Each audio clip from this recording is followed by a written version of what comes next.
Sono rimasti incastrati con il loro kayak nel rullo della chiusa del fiume Bacchiglione a Noventa Padovana. Momenti di paura quelli vissuti da due giovani canoisti salvati questa mattina dai vigili del fuoco. L'incidente è avvenuto davanti agli occhi dei loro amici, il gruppo di escursionisti fluviali della parrocchia di Sarmeola di Rubano, che ha dato subito l'allarme, consentendo così le operazioni di salvataggio in modo rapido.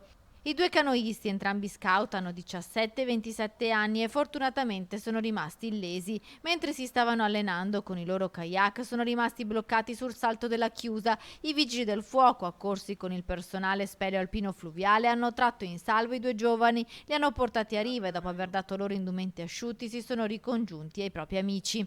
Successivamente un operatore si è calato sulla verticale dove erano rimasti impigliati i kayak, riuscendo a spingerli fuori dal rullo. Le due barcazioni sono state così recuperate dai vigili del fuoco.